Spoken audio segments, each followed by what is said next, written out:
went back to the lovely baby blue afghan he was knitting, which matched the fine sweater I wore that evening. I, in turn, went back to the guest list. Not for my wedding. For my surprise birthday party. Which wasn't a surprise at all, but I wasn't telling. It was a short list. My mom, my dad, my stepmother Antonia, her baby John, my landlord Jessica, my fiancé Eric Sinclair, Mark, my sister Laura, Garrett's mate, the other Antonia, our friendly neighborhood police officer Nick, Sinclair's friend Tina, former vampire hunter John, and of course, Garrett. Almost all of these people I had met after I died. Of course, half of these guests were dead people. Even Mark, who was alive, often put it, "Why not be dead? Most of my ex-boyfriends act like I am anyway." Jessica and I kept trying to fix him up, but the few gay guys we knew were not Mark's type. Not that we had any idea what Mark's type was. On top of that, fixing people up is hard. Almost as hard as, well, trying not to drink blood.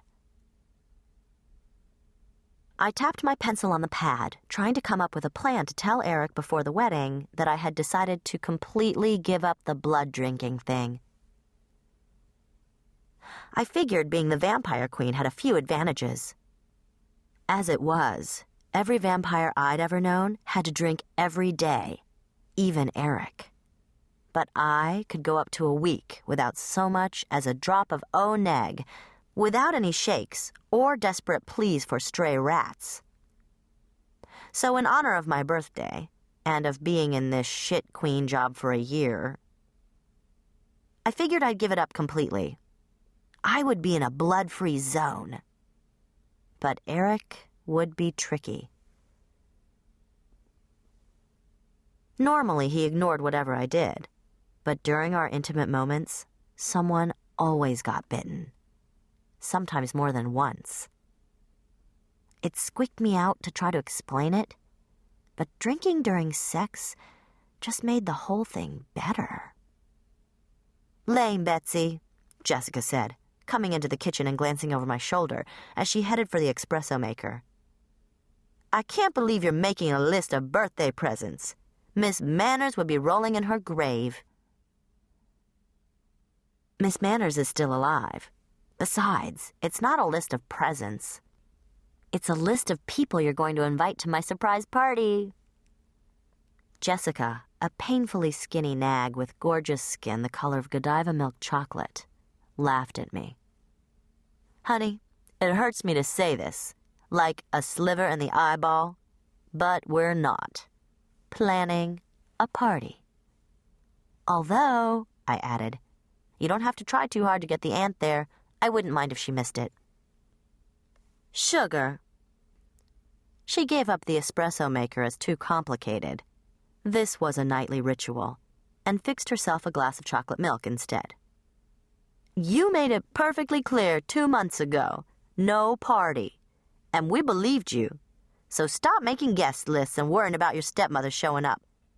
It's not happening." "Are we talking about the non-existent surprise party?"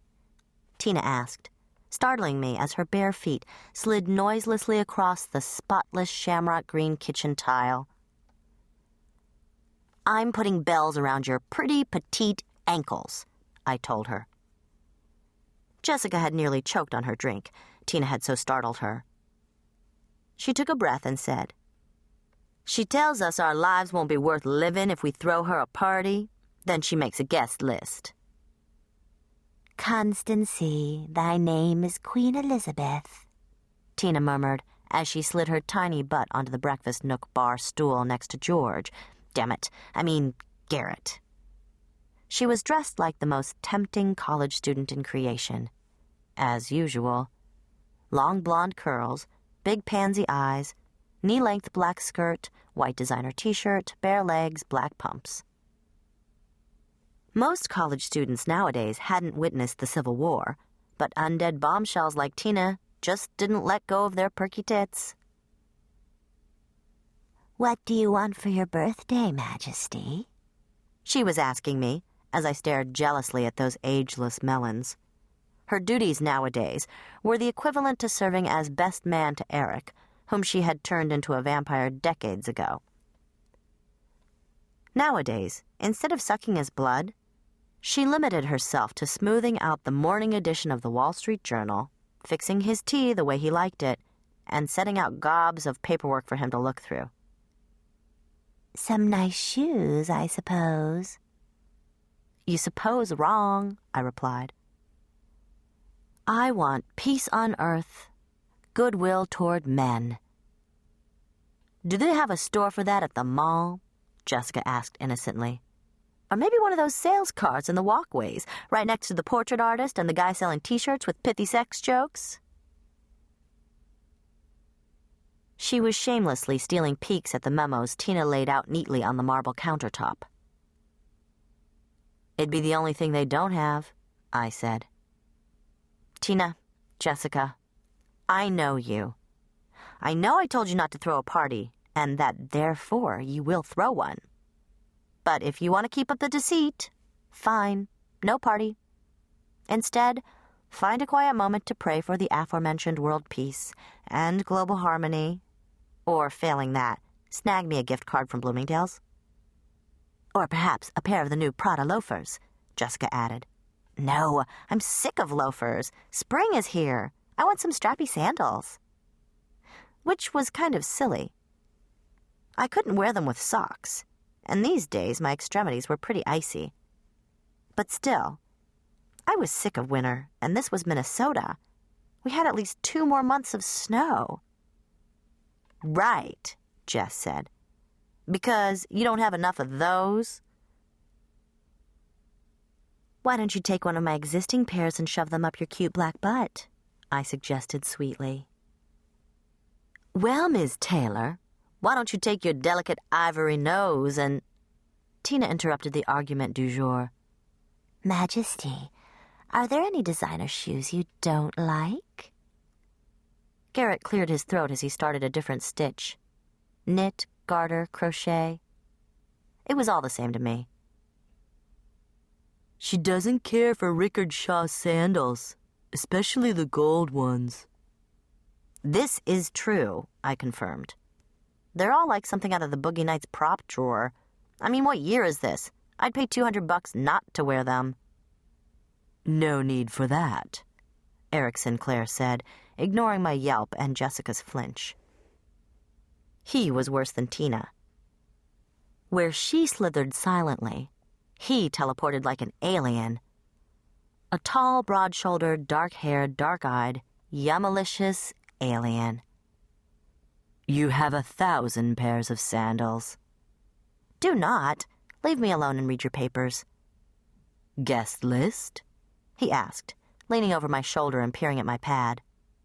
But you don't want a party. You're damned right I don't. I slapped my notebook shut. In fact, I didn't. I was pretty sure. How many times do I have to say it? Don't get me wrong. I can hear myself. And I'm very self-aware regarding all my little tics and annoying quirks.